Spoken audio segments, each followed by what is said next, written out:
Salam alaikum, Azul, bonsoir. En ces temps de pandémie, une analogie m'est venue à l'esprit. Celle des régimes prédateurs avec l'infection virale.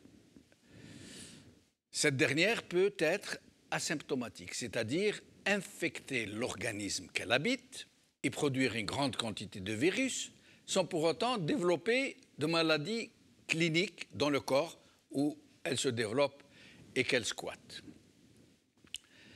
C'est le cas des prédateurs politiques, qui sont une infection par leur propre nature, dont la nuisance intrinsèque génère une quantité insondable de maux sociaux, en tout genre, qui les propagent à toute la société, dont la prolifération est exponentielle, jusqu'à menacer l'existence même de cette société, mais qui n'affecte pourtant pas le régime où elle niche. Sauf que la comparaison s'arrête là. Parce que ce qui est en train de se produire au sein du régime algérien en ce moment est une éloquente administration, en l'occurrence, que les analogies ont leurs limites. Le régime n'est plus asymptomatique et ces virus se sont massivement retournés contre lui, au point où il présente désormais toutes les caractéristiques d'un corps gravement malade. Les propres virus de l'infection virale asymptomatique sont en train de se retourner contre elle et de la tuer par les deux bouts, un peu comme un serpent qui s'autodévore. Tout ce qu'entreprend ce régime prédateur se retourne désormais contre lui. Le président qu'il a imposé aux Algériens s'est révélé une catastrophe, non seulement pour le pays, mais pour l'armée qu'il a fait roi. Et même contre lui-même, ce régime. Et il est tellement suicidaire, ce régime, que pour remplacer un moribond, il n'a trouvé qu'un homme très malade pour le remplacer. En choisissant un homme faible à tout point de vue, pour pouvoir mieux le contrôler, les maîtres du pays se sont en fait fourvoyés dans une impasse parce qu'ils n'ont pas tenu compte des graves circonstances du pays qui auraient nécessité un président au moins compétent et au moins en bonne santé, même s'il doit rester aux ordres. En choisissant le 1er novembre pour imposer ce référendum scélérat, dont les résultats attendent déjà d'être communiqués avant même la tenue des élections. Eh bien, ce régime s'est révélé, enfin ce choix s'est révélé désastreux parce que cette date a été ressentie, le choix de cette date a été ressenti par les Algériens comme une profanation. La profanation d'un repère historique qui n'avait jamais été violé jusque-là et de cette grossière façon. Lorsque le ministre des Affaires religieuses demande aux Algériens de faire honneur au prophète sallallahu alayhi wa sallam à l'occasion de son anniversaire, le Mawlid al-Nabawi, pour aller voter. Faire honneur le Mawlid al-Nabawi en allant voter. Il a montré combien tout est faux, combien tout est frelaté qui viennent de ce régime, y compris dans cette exploitation honteuse, révoltante de la religion. Quand le ministre de la Justice déclare publiquement que l'Algérie est le seul pays du monde à offrir gratuitement des logements aux citoyens, ce qui est tout à fait mensonger, et qu'il leur demande pour l'occasion d'aller voter, il montre que ce régime ne recule devant rien. Quand les partis islamistes à la dévotion du régime appellent à participer et à voter non, en fait, ils appellent surtout à participer, parce qu'ils savent que le non ne veut rien dire. Quand ils lancent cet appel à la population, juste pour ne pas accepter Zahma, la mazirité comme langue officielle et nationale aux côtés de la langue arabe. Ils montrent, ces partis islamistes domestiques, que pour eux, tout est bon dans le mouton. J'allais dire autre chose. Même s'ils font courir à la nation un grave péril de division entre Algériens. Quand l'agence de presse officielle du pays diffuse un communiqué du gouvernement qui nous apprend que le président Tebboune a été évacué vers l'hôpital militaire de Ennaja et que cette dépêche est retirée du site de l'agence quelques minutes seulement après, on nous démontre que le mot « sérieux » n'a plus cours dans ce régime et qu'il est à couteau tiré des clans contre les autres, des clans du même régime. Quand toute une presse particulièrement nombreuse est réduite à devenir la voix de son maître, sans même plus tenter de sauver les apparences, ce régime montre qu'il a perdu jusqu'à la notion de pudeur. Quand des commis de l'État à très haut niveau se donnent en spectacle dans des prestations d'humiliation de citoyens et de leurs subordonnés, ce régime montre toute l'impéritie qui caractérise presque tous ces hauts responsables. Quand des dizaines de ces très hauts responsables, y compris 2 ex-premiers ministres, y compris des ministres, y compris des généraux au plus haut sommet de la hiérarchie militaire, sont jetés en prison comme de vulgaires voyous pour pillage des richesses de la nation ou pour haute trahison. C'est dire que la nature du marigot dont on nous dit qu'il est constitué d'agents honorables de l'État n'est qu'un marigot où grouille une faune visqueuse et vorace. Quand un président fantoche, le plus mal élu dans l'histoire du pays, affirme crânement à un journal français particulièrement complaisant qu'il est le président le mieux élu depuis l'indépendance du pays, ce régime montre dans quel insondable déni il s'est enfermé. Quand un ministre demande à ceux qui ne sont pas d'accord avec ce référendum scélérat, que s'ils ne sont pas contents, ils n'ont qu'à quitter le pays et qui le répète à 2 reprises, cela montre dans quel mépris ce régime tient les Algériens. Et je m'arrête là, parce que je pourrais continuer ainsi à évoquer un nombre infini de virus de ce genre. De virus qui se sont désormais retournés contre leur matrice.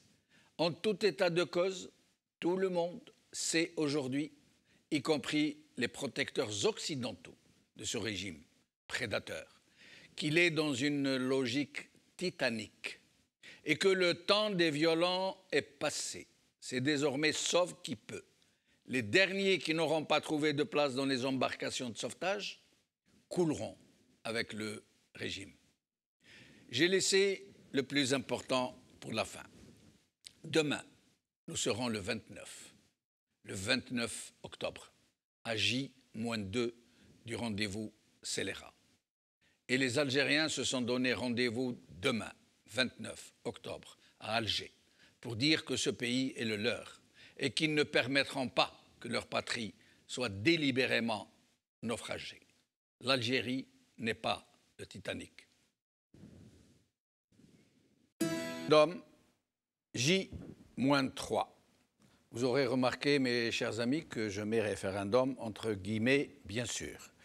Pour en parler, j'ai avec moi ici Nordine Aoussat, notre ami Nordine Aoussat, auteur et conférencier.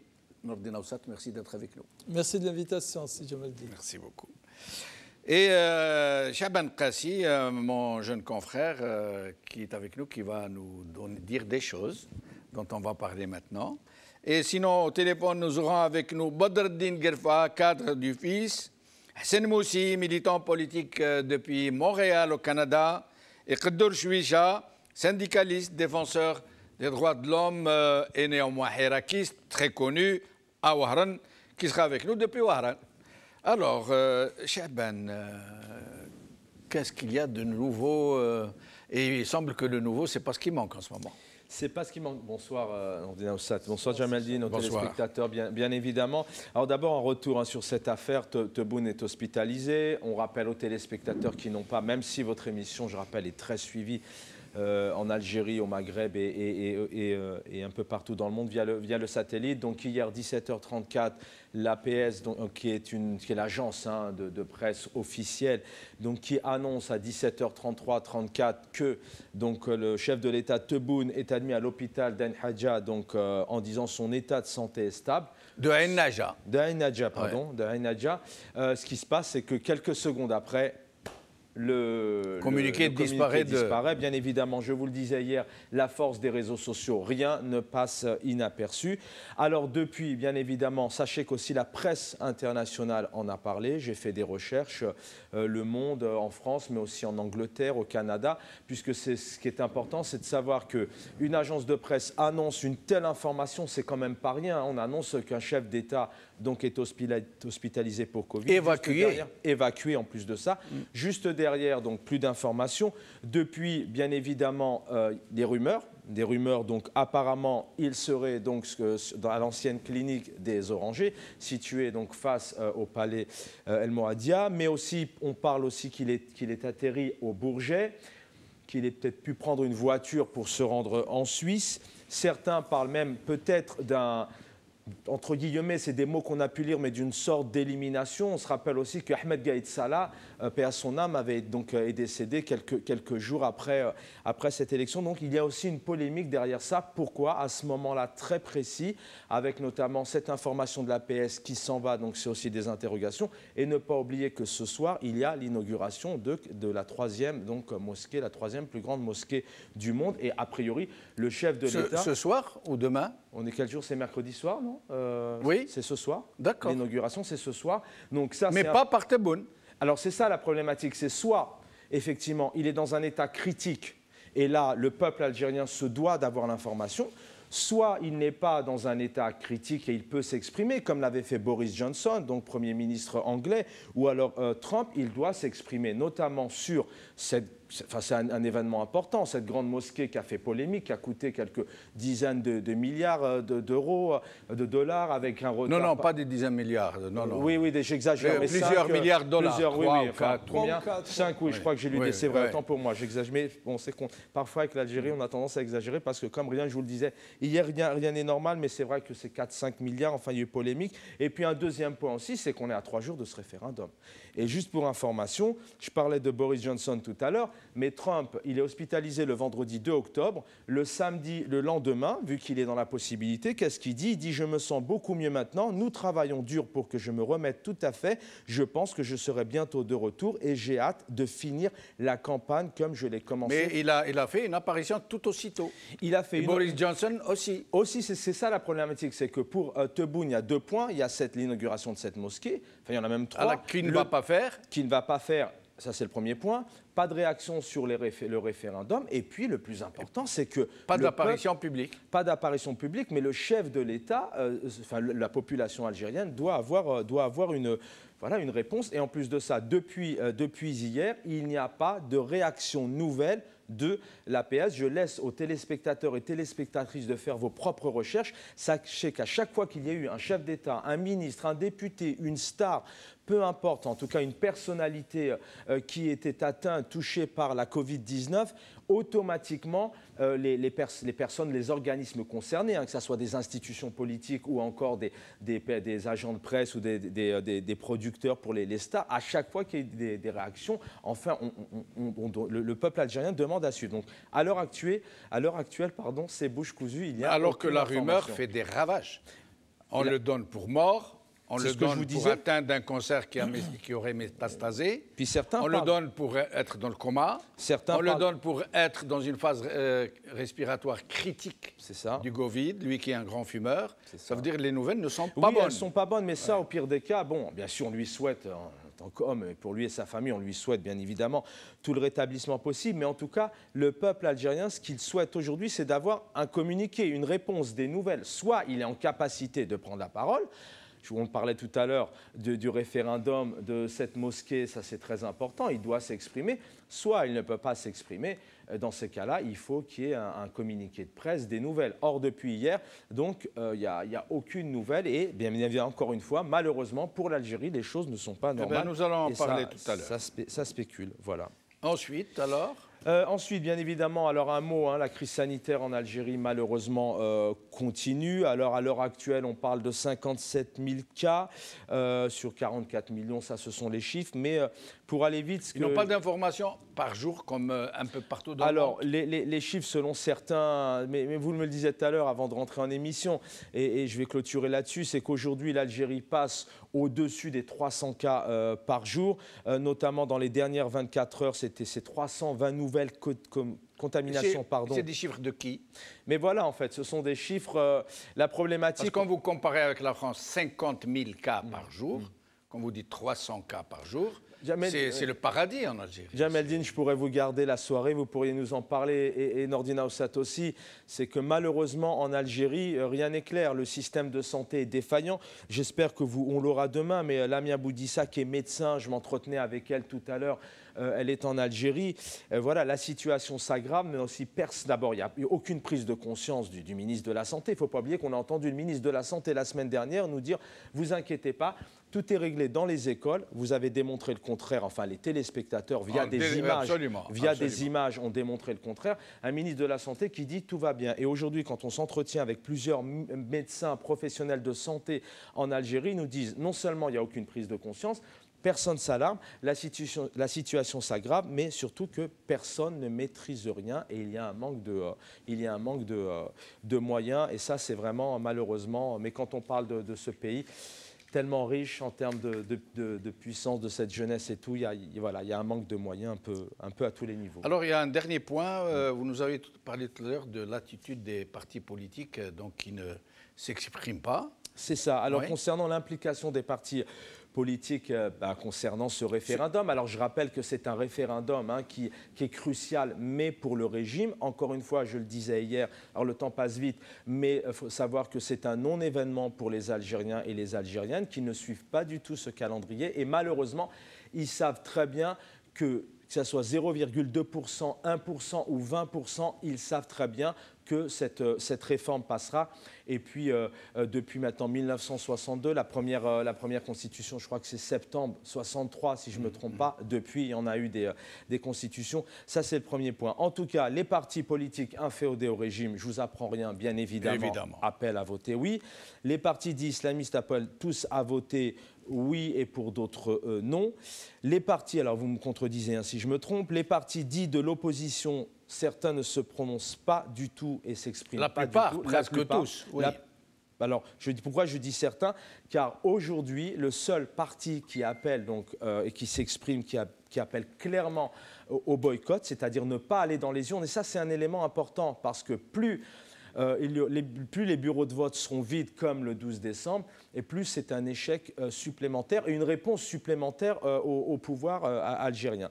Et c'est ce qu'appelle la diaspora en France, la diaspora dans le monde et aussi énormément les réseaux sociaux. Donc le seul parti qui appelle au boycott, c'est le FIS qui vient donc de communiquer via un communiqué de presse. Alors on rappelle bien évidemment que le FIS a été dissous par le régime, par le pouvoir actuel, une dissolution qui n'est pas reconnu par le parti. Vous avez une oreillette magique. Est-ce que nous avons Badreddine Guerfa, cadre membre du FIS, au téléphone? Est-ce que Badreddine Guerfa est avec nous? Non, pas encore. Il nous rejoindra tout à l'heure. Qui pourra éventuellement donc étayer, nous parler de ce communiqué. Donc c'est le seul parti aujourd'hui qui appelle au boycott. Mais je rappelle que vraiment les Algériens et les Algériens appellent vraiment un non, c'est-à-dire surtout ne pas aller, parce qu'il faut faire la différence, je prends 30 secondes, entre dire non, c'est-à-dire aller déposer son bulletin, et ne pas aller dans les bureaux de vote. Et ce que souhaite une grande partie des Algériens et des Algériens, c'est ce qu'on appelle le boycott, donc bien évidemment pour que ce pays change. Alors demain Alger, transition toute faite. Donc en réponse aussi à cette date d'imposer un 1er novembre, qui dit 1er novembre dit 1er novembre 54.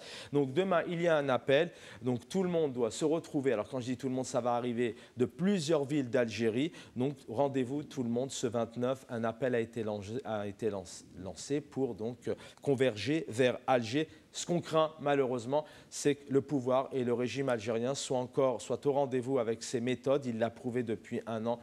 Pourquoi la logique du blocus. Voilà, la logique du blocus. Et puis, vous l'avez diffusé la semaine dernière, il y a des images qui ont fait peur le 12 décembre dernier, avec une répression très violente et très forte. Et ça, c'est ce qu'on craint demain. Mais je crois que les Algériens de Jamel-Dine ont tout compris. Ils ne lâcheront rien. Ils seront toujours au rendez-vous pour changer ce pays et être libres. Merci, Chaban Qassi. À demain, alors, Inch'Allah. Merci infiniment, Jamel-Dine. Bonne émission. Merci. Alors, Nordine Aoussat, j'aimerais d'abord qu'on revienne un peu sur le cas. Nous allons avoir avec nous donc Badreddine Guelfa, Hassan Moussi, Khadour Chouicha. On est en train d'essayer de les joindre. Alors, d'abord sur cette histoire d'état de santé de Tebboune. Mais c'est un coup magistral, incroyable pour le régime. À J-3 ou -4, et aujourd'hui -2, pour cette échéance qui pour eux représente une question de vie ou de mort. Parce que s'il y a un autre boycott massif, le régime va être très mal, même sans Irak. Ça veut dire, c'est quoi cette histoire d'état de santé qui s'est subitement dégradé au point où la rumeur a littéralement explosé, où certains le donnent même pour moribond, d'autres pour dans le coma, d'autres comme très gravement malades? Ben, écoutez, c'est Jamel-Dine, c'est un peu dans la logique de ce régime. Ce régime, souvenons-nous, déjà, Boumediene, à son époque, il était malade, gravement malade, et ni sa maladie n'a été annoncée, ni l'aggravation de son état ne l'a été jusqu'à sa mort. Et puis, on nous dit même que la mort a été annoncée bien plus tard. Et on le sait bien pour avoir vécu ça directement et de fraîche mémoire, Bouteflika, quand même sur plusieurs années. Deux mandats quasiment. Voilà, 2 mandats. Il était malade, quasiment moribond. On nous disait qu'il décidait, qu'il parlait, qu'il écrivait des lettres. Il faisait même venir des présidents, pour ne pas le citer. Et puis son cadre l'a remplacé. Voilà, exactement, le cadre et tout. Donc, et là, Al-Jazair al-Jadida, oui, qui est censé être Al-Jadida, on se retrouve dans les mêmes pratiques, hein, d'accord, dans la même opacité, dans la même manipulation, dans le même secret de polichinelle d'il y a une trentaine, voire même une quarantaine d'années. Un ami m'a dit, on est dans Affaire Bouteflika saison 2. Voilà, exactement, exactement. Ouais. Ils sont capables. Ouais. Ils sont capables. On va encore nous refaire. Ils sont capables. Un Tebboune qui communique à distance, alors qu'il est peut-être déjà sont capables de le faire, malheureusement. Je le dis, ils sont capables de le faire, malheureusement. Et ça, pour nous, les Algériens, nous, les citoyens algériens, c'est, je dirais, à quelque chose, malheur est bon. À quelque chose, malheur est bon. Parce que, pourquoi? Parce que ceux qui seraient tentés de croire qu'il y a vraiment les prémices ou vraiment d'une nouvelle Algérie, ils voient bien, par les faits, les grands faits de la nation, qu'il n'y a rien de nouveau. Ce régime ne peut pas s'amender. Il ne peut pas s'amender. Mais c'est peut-être l'annonce d'une nouvelle Algérie, malgré le régime. Tout à fait. C'est l'annonce d'une nouvelle Algérie dans le sens où tout le monde maintenant, ceux qui ne le sont pas encore, vont se convaincre ou vont être convaincus que le mal de ce régime, il est ontologique, il est intrinsèque, il est structurel, il est lié aux hommes, à leur manière de réfléchir, à leur manière de poser le politique. Il est systémique. Voilà, il est systémique, il est structurel, il est ontologique. C'est-à-dire qu'il faut changer pour avoir du nouveau. Et donc, ils ne peuvent pas s'amender. Ils ne peuvent pas être corrigés. Incapables. C'est pour ça que le Hirak dit « Tarhlou ga ». Le Hirak, je dirais que c'est vraiment, il faut avoir, je dirais, une inspiration plus que, je dirais, plutôt divine pour vraiment arriver à cette conclusion que le seul remède, la seule solution, c'est un changement radical. Et ce changement radical ne peut passer que par le départ de ceux qui y sont et pour l'arrivée d'autres qui vont arriver avec une nouvelle ambition, avec une nouvelle manière de penser, avec une nouvelle manière de poser le politique, fondée sur la légitimité populaire et non pas sur on va y arriver le tout à l'heure. Le peuple leur a donné cette occasion, il ne leur a pas dit partez maintenant, il leur a dit venez autour d'une table qu'on négocie votre départ progressif. Parce qu'une transition, ça ne se passe pas en un claquement de doigts. Du tout. Ça prend du temps. Ça prendra un an, 2 ans, 3 ans, 4 ans. Absolument. Il leur a dit, venez qu'on discute la transition. Absolument. Le régime, s'il avait été doté d'un minimum d'intelligence, il aurait dit, c'est l'occasion pour moi de négocier les conditions de mon départ. De toutes les façons, il vaut mieux partir maintenant parce que là, avec la crise économique qui va venir, ceux qui vont hériter du pouvoir, ils vont être accusés, eux, d'avoir mené l'Algérie au pouvoir, alors que c'est la conséquence de ce que j'ai fait moi. Donc pour moi, c'est plus malin de partir maintenant. Absolument. Ils ont été incapables de saisir cette chance au vol, et ils se sont accrochés, et pire que ça, un Gaïd Salah, pour pouvoir garder le pouvoir, il nomme un Tebboune, et il l'a choisi pour des critères absolument crapuleux.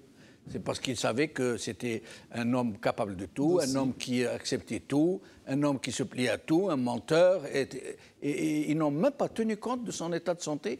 Et voilà où on est aujourd'hui. Absolument, absolument. C'est comme ça. Les régimes totalitaires, de toutes les manières, ils ne changent pas. Il faut qu'ils tombent.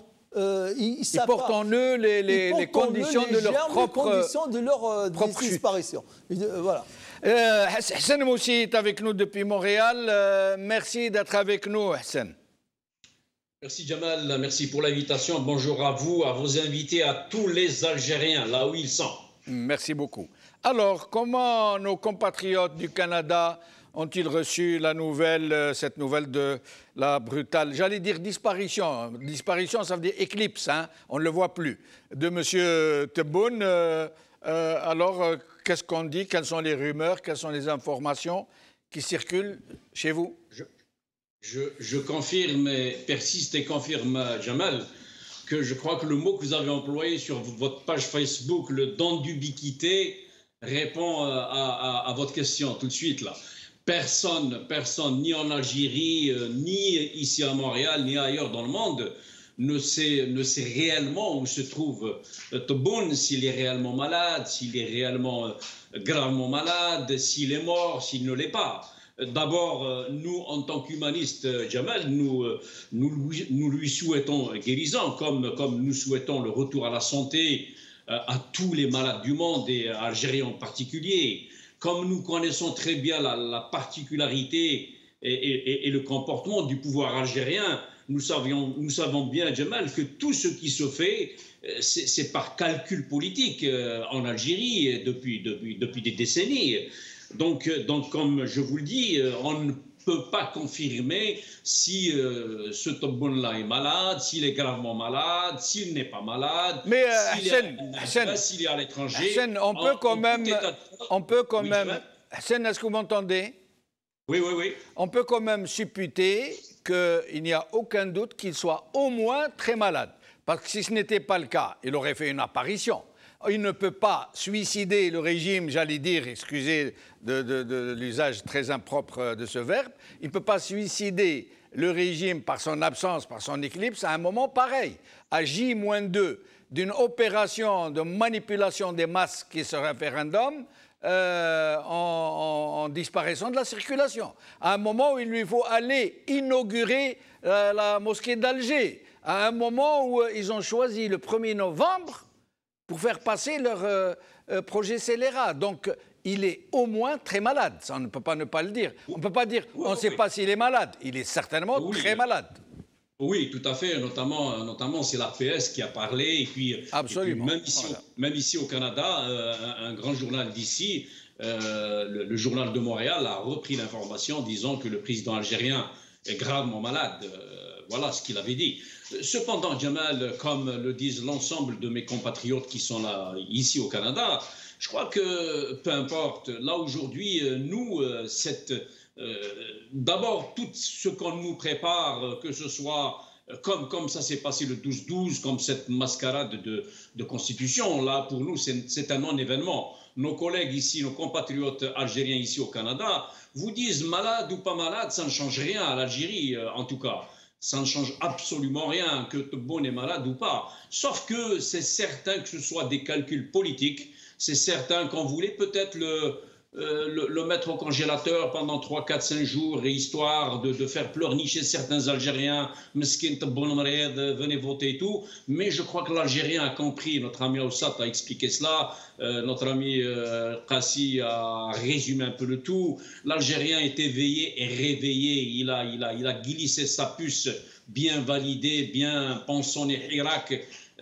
Pour aller de l'avant, Jamal, c'est fini, on n'a plus besoin maintenant de revenir aux sentiments. Nous avions compris le danger imminent qui nous attend, cette calamité, cette catastrophe qu'on nous prépare, cette constitution qui va et qui certainement va nous diviser. C'est une menace, encore une fois, pour notre unité nationale, pour notre intégrité territoriale. C'est une menace, Jamal Khouya, cette constitution, que les Algériens nous entendent, c'est une menace pour nos valeurs et nos libertés individuelles et collectives. Les Algériens ont compris tout cela, Jamal, ils ont compris tous ces dangers. Ils n'ont aucune confiance aujourd'hui avec ce pouvoir. Le peuple algérien, qu'on se le dise une fois pour toutes, le peuple algérien a énormément évolué à force de vivre dans des conditions atroces, à force d'observer la triche et la comédie politique du pouvoir ces dernières décennies. On ne peut plus le tromper, c'est fini. Et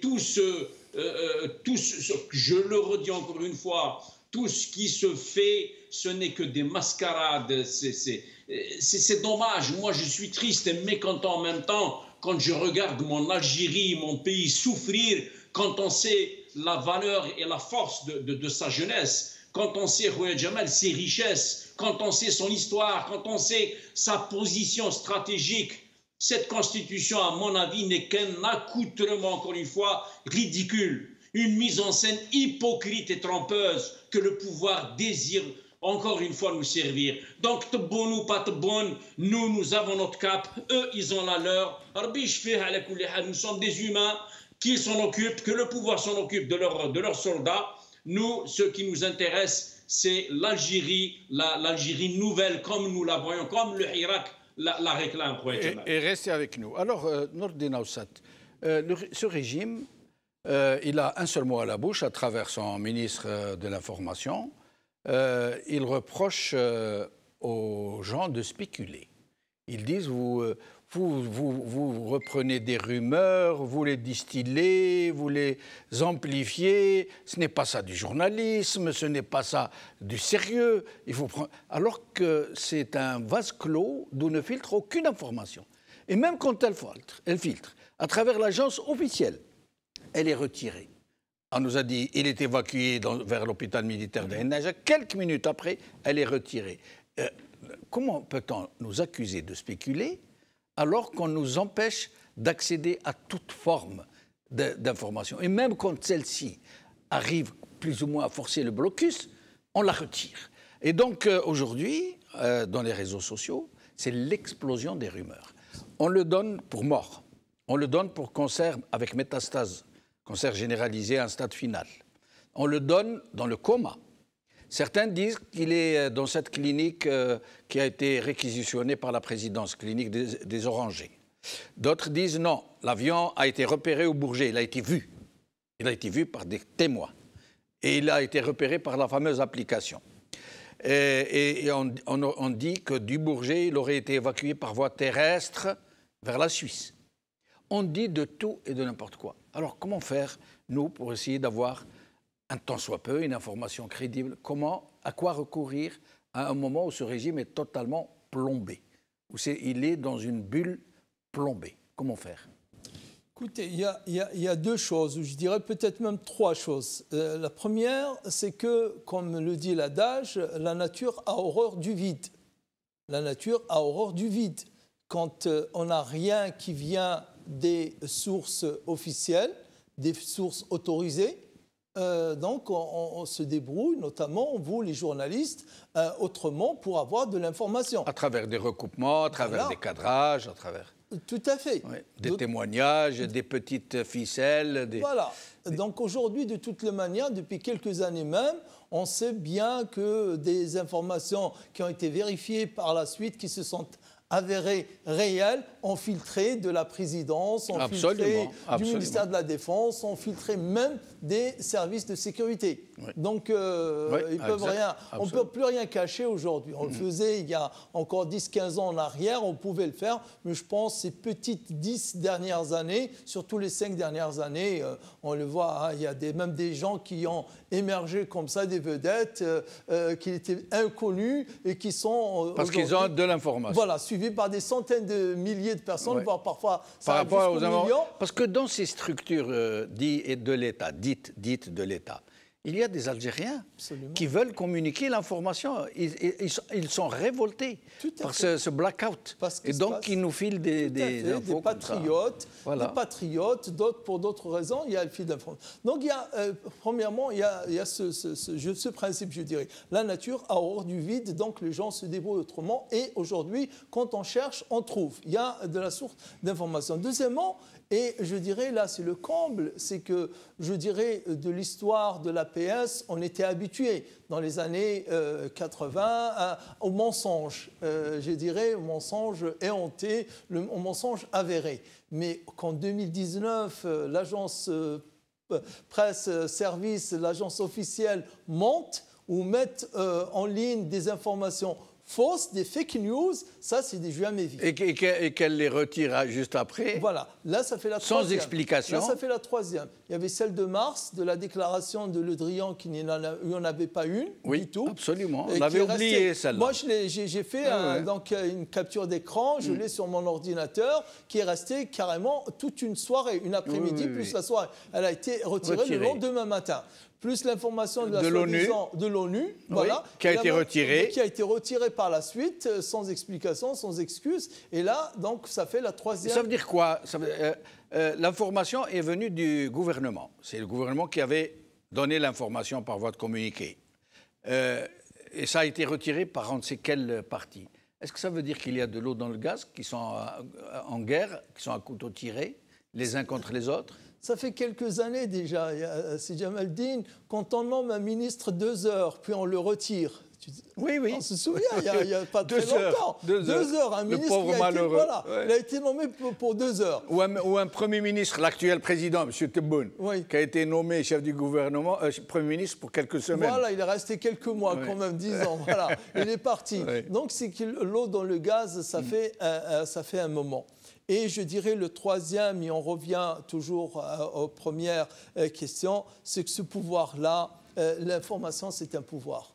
Celui qui détient l'information détient le pouvoir. Et ça a été, tu l'as très bien dit tout à l'heure, que s'il était en forme, je pense que son apparition devant les caméras de la télévision, s'il était présentable, s'il avait une force de parler, de faire un petit sourire, de s'adresser au peuple et de les inciter à aller voter... il s'en serait pas privé. Il s'en serait jamais, aucunement privé. C'est que là, s'il n'y a pas du tout d'apparition, c'est que la situation ne doit pas être est grave. Alors, avant d'en arriver au sujet des partis politiques, je constate que nous n'avons pas réussi à voir nos autres intervenants, ce qui fait que si nous ne réussissons pas, nous allons d'accord. Alors, sinon, nous allons devoir ouvrir le standard à nos téléspectateurs. Et c'est nous aussi sur cette histoire de rumeurs, dans le même temps de rumeurs qui explosent littéralement.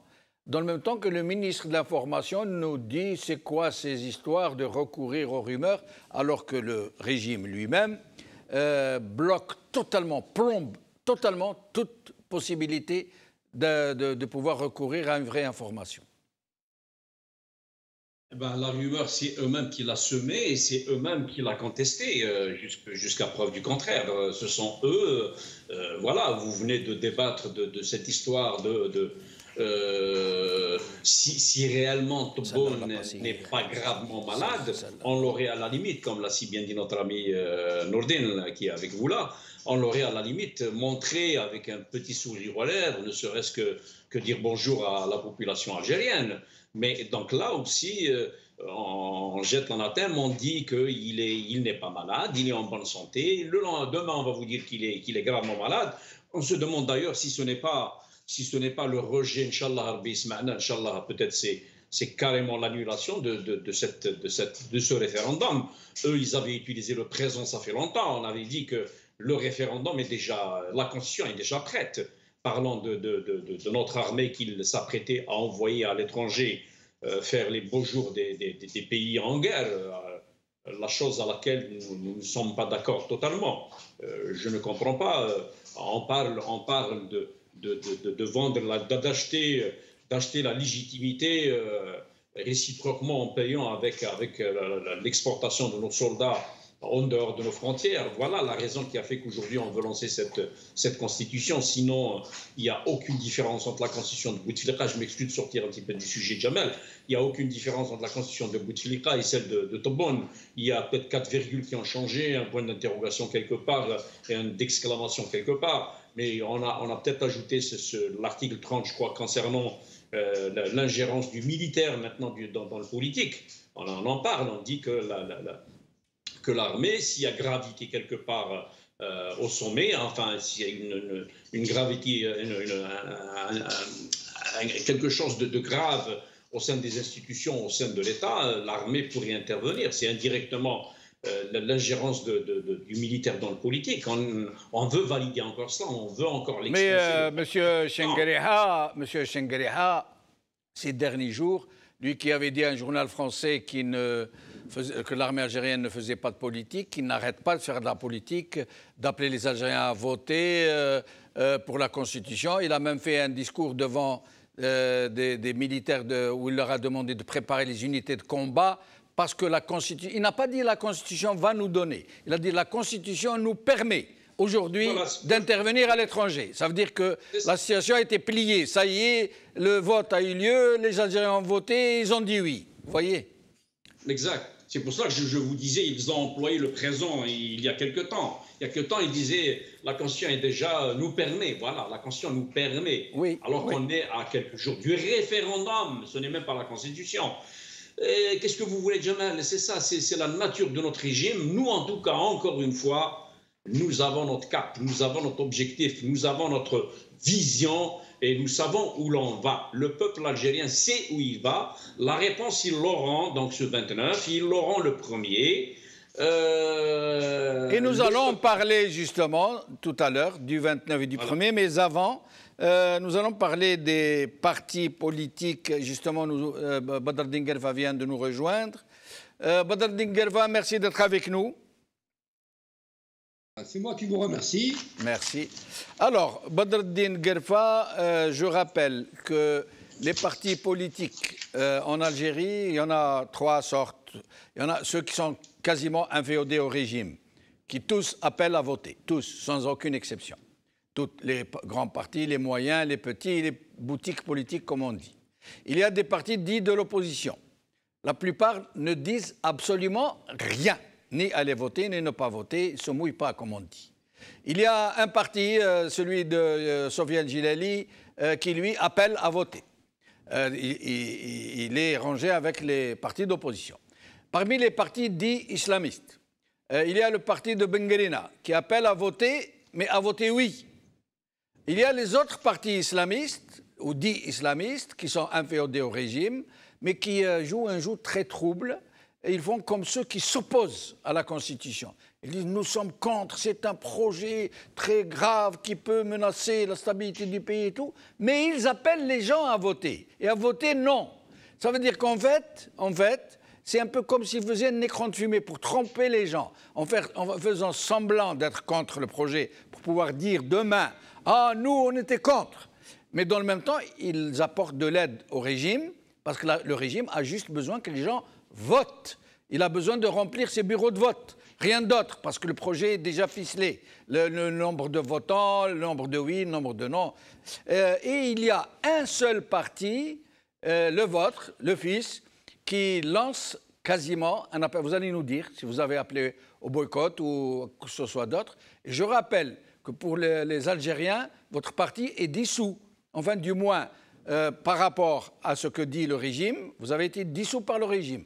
Sauf que vous ne reconnaissez pas cette dissolution. Vous dites que vous allez nous dire vous-même, je ne vais pas me faire votre avocat comme on dit. Alors, Badr Dinguerfa, qu'est-ce que vous pourriez nous dire sur ce communiqué du FIS?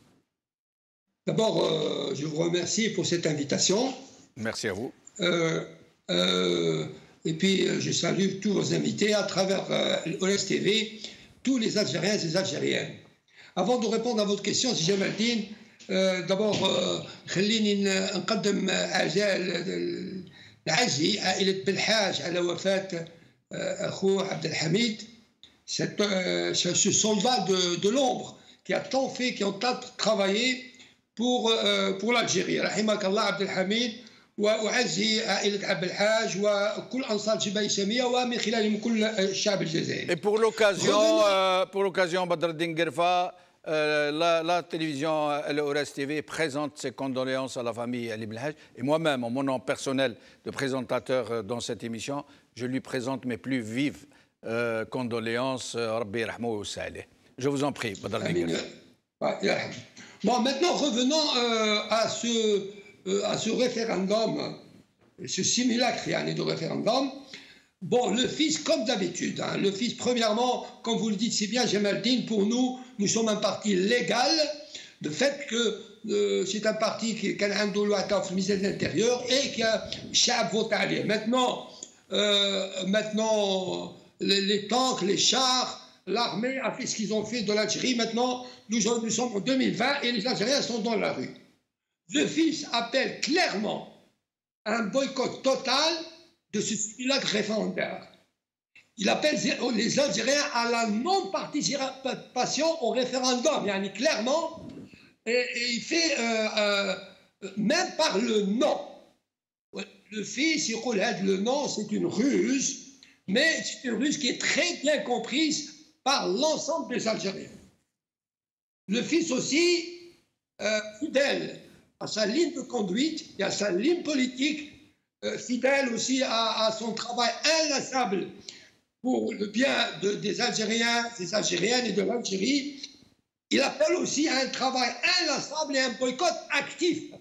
Et c'est ce que font maintenant Chebeb, Tal Harak dans la rue un peu partout en Algérie. Donc, le fils appelle à un boycott actif, non pour faire tomber qu'on appelle في الكوميكي تاعنا دستور العصابة الغالبة, le clan vainqueur. C'est pas le دستور تاع العربة comme le disent certains IDS, c'est-à-dire certains islamistes de service. يقولوا la constitution de l'Araba pour nous, c'est la constitution تاع العصابة qui حكم الحكم. Donc, faisant appel aux Algériens de faire très attention à ce simulacre référendaire qui veut passer de force contre la volonté populaire qui aspire, ce peuple qui aspire à un changement radical. Et en même temps, le fils qui est ولد من رحمة الشعب après les événements du 5 octobre 88, il appelle le Hirak Silmi et l'Abi rebelle de faire encore plus d'union, plus de fraternité, plus de cohésion et plus de génie dans le choix des moyens de lutte pacifique pour réussir notre révolution. Badr Eddine Guerfa, vous comprendrez que nous voulions juste savoir la teneur de votre communiqué, puisque sinon nous serions obligés de faire passer tous les partis politiques pour qu'ils puissent, à part égale, s'exprimer et expliquer leur position. Je voudrais juste vous poser une question un peu délicate. Le fils ne laisse pas indifférent. Il y a beaucoup de gens qui sont avec vous, mais il y a beaucoup de gens qui sont contre vous. Vous ne craignez pas, par ce communiqué, que d'autres gens qui n'avaient pas l'intention de voter, le fait que vous appeliez au boycott puisse faire le contraire et que ça devienne contre-productif? Je ne pense pas, si Jamaldine, parce que la majorité des Algériens, pour ne pas dire la quasi-majorité des Algériens, n'ont rien à voir avec ce référendum. Les Algériens d'eux-mêmes, depuis déjà très très longtemps, ne votent plus parce qu'ils savent que le vote, que le référendum, que n'importe quel vote, l'idée doit être il est improductif, il ne ramène rien aux Algériens. Les Algériens sont en révolution. Maintenant, vous l'avez dit, il y a bien des islamistes de service, il y a des kabyles de service, il y a des progressistes de service, il y a de tout. Mais il y a des Algériens qui sont là, qui veulent un changement radical, qui veulent l'essor du pays qui veulent l'émancipation du peuple algérien, qui veulent l'épanouissement de la jeunesse algérienne, cette force terrible, ces millions d'Algériens qui sont dans la rue et qui rêvent d'une Algérie plurielle, d'une Algérie valeureuse, d'une Algérie forte, d'une Algérie de justice. Donc on n'a pas peur. Le 1er novembre, je voudrais dire aussi, si Jamel Din, que le fils appelle à l'éloignement de tous les clivages qui divisent les Algériens. Alors, restez avec nous, Badreddine Guerfa. Nordine Aoussat, sur cette attitude des partis politiques, vous avez entendu la présentation, certains qui appellent à voter, d'autres qui ne veulent pas, d'autres qui se disent de l'opposition mais qui appellent à voter, d'autres qui se disent islamistes mais qui font semblant d'appeler à voter alors non, soi-disant pour faire passer, j'allais dire, le suppositoire, excusez du terme. Qu'est-ce que vous pourriez nous dire surtout et la position du fils qui sort pour la première fois de façon aussi magistrale, aussi forte, pour dire appel au boycott. De toutes les manières, donc le problème est là. Au niveau de l'Algérie, cette ubiquité dont on parlait tout à l'heure pour Tebboune, c'est tous les partis politiques qui la partagent. En même temps, soi-disant, ils sont dans l'opposition et ils sont dans le pouvoir, c'est-à-dire dans le soutien du pouvoir. Quand on arrive à avoir un candidat concurrent de Bouteflika qui dit « je suis opposant et concurrent, mais pour lui ». Il n'y a pas de sens en Algérie pour l'opposition, à part les partis historiques, disons, comme le FFS, qui a son histoire, même si en cours de route, donc les positions n'ont pas toujours été les mêmes, mais son départ, son point de naissance, je dirais les raisons et les causes de son émergence sont connues, c'est-à-dire qu'elles ne sont pas une émanation des officines, du pouvoir, pour pas, le DRS pour ne pas le citer, mais tous les autres, on sait que d'une manière ou d'une autre, sont une émanation, une garantie, une d'inspiration des DRS. Donc c'est leur rôle. Ils ont senti que le pouvoir, ces derniers mois, était en train de les éclipser, voire même dans son plan de faire travailler et faire agir ce qu'il appelle la société civile, entre guillemets, et d'éclipser les partis politiques. Donc les partis politiques, c'est pour cette raison qu'ils se sont tous positionnés par un oui ou pour un... Non, il y en a qui ne se sont pas positionnés.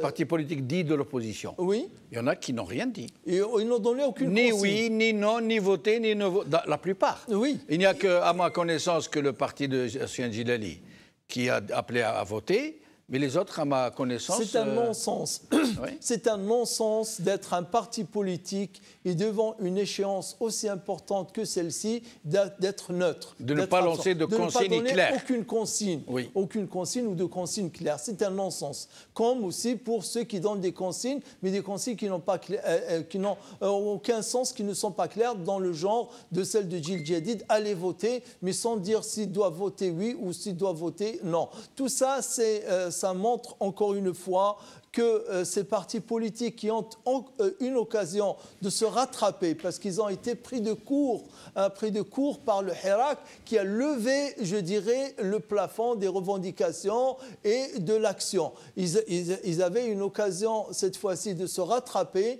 pour se positionner et dire des choses claires. De toutes les façons, le point de non-retour, en moins qu'il ne soit pas encore convaincu qu'il a été déjà franchi, le peuple, dans son écrasante majorité, les millions d'Algériens ont compris que le point de non-retour a été déjà franchi. Là, on fait qu'avancer. On peut parfois ralentir, on peut parfois même s'arrêter pour reprendre son souffle, mais le processus va vers le changement. Donc pourquoi ces partis ne le font pas? Parce qu'ils ont certainement des choses à se rapprocher. Ils sont aussi dans la logique de leur naissance, d'être toujours dans le sillage, d'être toujours des satellites de ce pouvoir et donc d'une manière ou d'une autre jouer le jeu de ce pouvoir. Mais pourquoi ne pas jouer à la limite, certains partis comme le FLN, le RND, qui sont quasiment dans le régime, ils ne s'en cachent pas.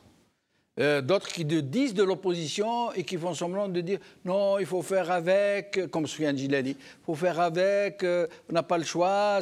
Ou alors d'autres comme les islamistes du régime, j'allais dire, qui disent non, il ne faut pas voter, cette constitution est une menace. Oui. Alors qu'ils disent votez non. Oui.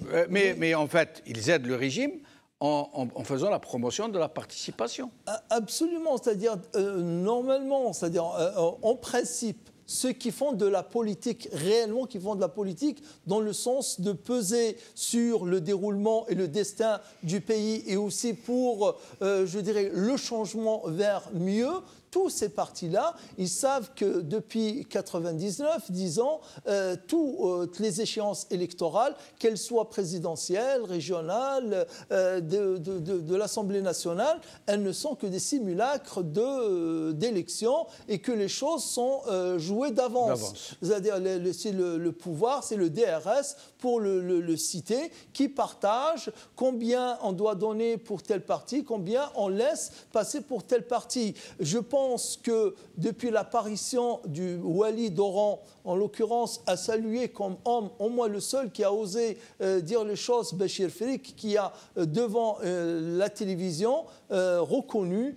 que la fraude a été systématique, le bourrage des crânes, des urnes, en même temps, des crânes a été systématique, le détournement des voix a été systématique depuis 1995. Depuis 95, 99 et toutes les échéances, il y a eu du bourrage, il y a eu des détournements de voix, il y avait des trucages. Mais que faire devant un pouvoir où on a les preuves ?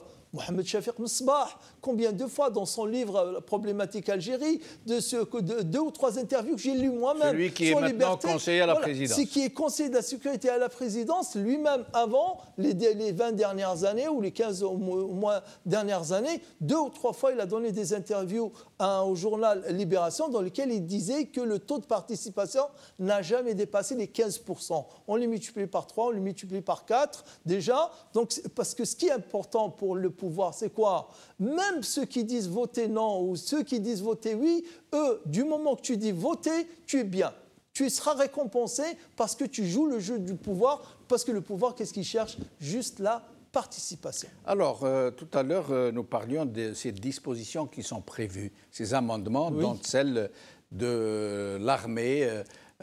En fait, qu'ils votent oui ou qu'ils votent non, ça ne va rien changer, puisqu'il n'y a rien dans la Constitution, ni dans la loi, qui interdisent de faire sortir l'armée des frontières. Sauf que ça fait partie de sa doctrine non dite, étayée par des discours politiques, le discours politique. Mais là, en l'occurrence, on prévoit de la faire sortir de façon constitutionnelle. Et je crois que vous avez quelque chose à nous dire sur la question. Absolument. Moi-même, je suis tombé des nues quand j'ai eu ce livre de Lounis Aghoun. Lounis Aghoun qui est... Rappelons-le, qui est l'auteur de la France-Algérie avec Jean-Baptiste Rivoire. Rivoire, voilà. Oui. Un gros livre qui a été passé à la trappe. Tout à fait. Des lobbies se sont occupés de lui. Absolument. Pour l'occulter, pour qu'il ne soit pas lu. Il faut le dire. Hein. Absolument, oui. Parce que c'est un livre qui fourmille de milliers d'informations stratégiques, confidentielles, très importantes dans les relations entre l'Algérie et la France. France-Algérie, oui, c'est un très très grand livre. Oui. Donc, Lounis Aghoun vient de sortir un autre livre. Il récidive. Il récidive avec Algéropholie française. Algéropholie française, dessous de la guerre en Libye. Vous pourriez le montrer voilà. À l'écran, oui, là-bas, la caméra, voilà, exactement. Donc ce livre, un gros livre, donc quand même, on est là à 600 pages. Quelle édition ? Pages. Les éditions, c'est un petit éditeur, osez dire. Donc ce qui est important, c'est que dans ce livre qui a été écrit et terminé d'écriture, c'est lui qui le dit, en janvier 2015. En janvier 2015. Et il a été édité début 2016.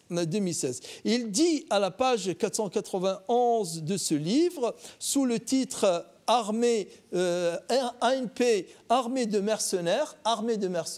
En 2015. 2015. Vous vous rendez compte, c'est-à-dire que les Algériens doivent savoir qu'en 2015, il y avait déjà l'idée que l'armée algérienne participe à des opérations à l'étranger pas sur décision de l'Algérie ou pour forcément parce que l'Algérie est menacée, auquel cas elle n'a même pas besoin d'avoir le mandat d'aucune instance pour se défendre quand elle est menacée. Mais là, il dit lui-même, avant de quitter Alger, Henry S. Encher, c'est l'ambassadeur des États-Unis, avait laissé une consigne présentée dans une forme complaisante pour rendre acceptable aux décideurs algériens sourcilleux, soi-disant, mais aimant la flatterie. Nous sommes confiants, dit l'ambassadeur américain, quant à la capacité de l'Algérie à se sécuriser et aussi en sa capacité à assumer le rôle de leadership en aidant d'autres pays de la région à se sécuriser eux-mêmes. Et il cite encore une autre information sortie par Al-Watan, et quand il dit qu'on c'est Al-Watan, donc c'est de source DRS, qui évoque aussi des pressions internationales à l'époque, des pressions internationales exercées sur Alger et le Caire pour intervenir militairement en Libye. Voilà, c'est clair. En 2015. Donc il y avait des pressions étrangères sur l'Algérie pour qu'elle intervienne en Libye. Donc là, qu'est-ce qu'on peut dire? On peut dire que les militaires, en quelque sorte, ont négocié le soutien des Américains. En 2015 déjà, qu'ils étaient encore en rapport avec Bouteflika. Ils n'avaient pas encore gagné la bataille contre Bouteflika. Donc, ils se sont aidés du soutien et de la garantie qu'ils allaient avoir de l'Amérique. Donc, c'est très grave. Réellement, on se moque du peuple algérien. Absolument. On le roule dans la farine, on le trompe. Absolument. Et le pire du pire, c'est qu'il a des relais au sein de la société qui nous la joue. Tout à fait. C'est incroyable. C'est incroyable. Et qui parle au nom de Dieu, du Chouhada, de novembre. Absolument. Ouais. Donc l'un dans l'autre. D'ailleurs, un des sous-titres du livre, de la religion en politique. De la religion politique. Donc il traite aussi de ce point-là, qui est, je dirais, le poison de l'Algérie depuis des dizaines d'années. Très bien. Alors, Khaddour Chouicha vient de nous rejoindre, syndicaliste, défenseur des droits de l'homme. Khaddour Chouicha, merci d'avoir accepté notre invitation. Merci pour votre invitation. Merci. Et le bonjour à tout le monde. Merci, bonjour Khaddour.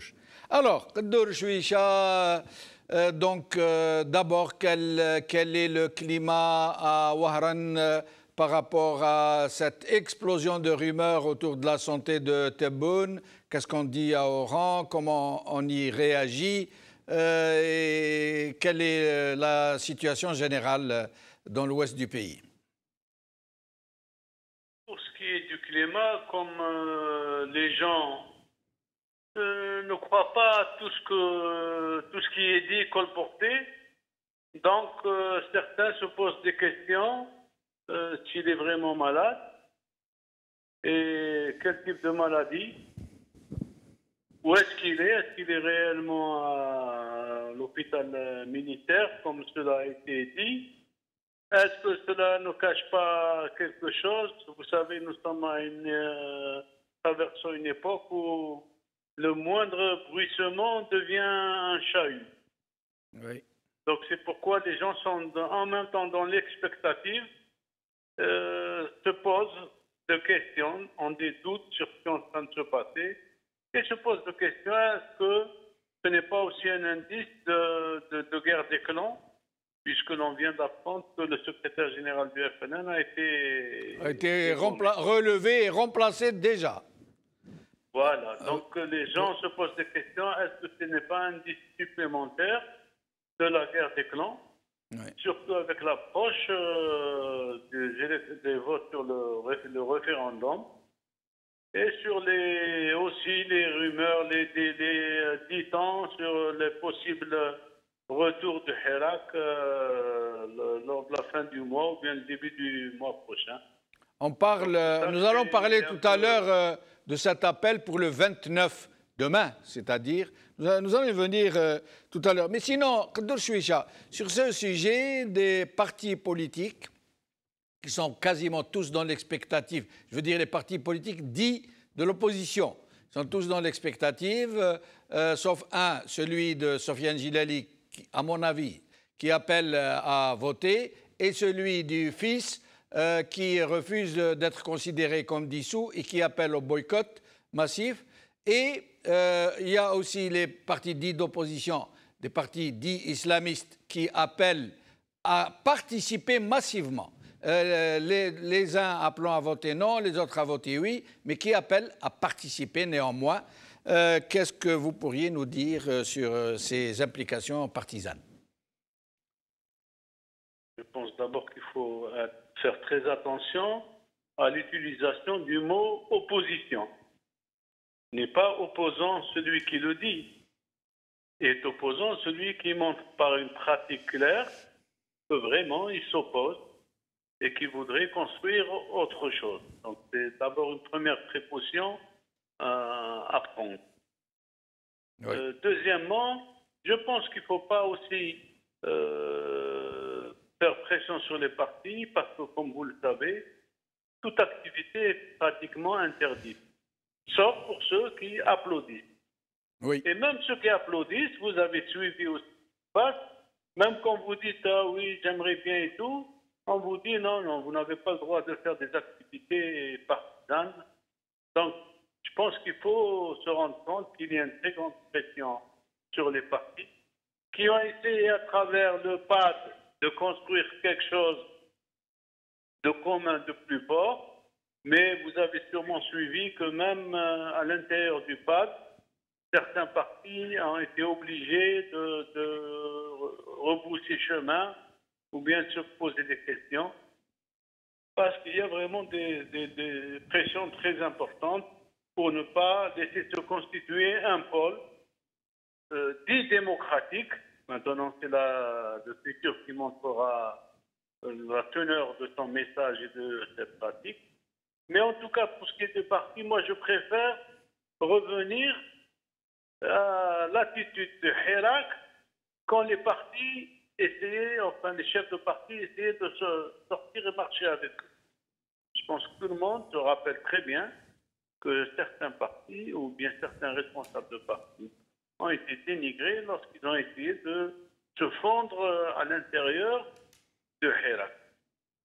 Je pense que c'est l'indice le plus important qu'on doit retenir pour savoir quels sont les partis qui pratiquent peu ou prou l'opposition et quels sont ceux qui sont disons, habitués à applaudir, à essayer de trouver une place sans trop se casser la tête, en tenant même pas le bâton, même pas par le milieu, parce que ça penche réellement vers du côté du pouvoir. Alors, et comme poursuivez. Conclusion, si vous permettez. Oui, je vous en prie. Je pense qu'il faut se rendre compte que nous avons besoin d'une nouvelle classe politique qui émergera, j'espère, de Hirak, mais nous ne pouvons pas aussi nous dépasser qu'on a acquis comme classe politique qui peut travailler pour le futur, pour le Hirak, pour l'Algérie. Je pense qu'on est obligé de faire une sorte de compromis entre les deux pour avancer. Jeter le bébé avec l'eau de son bain ne sert à rien actuellement.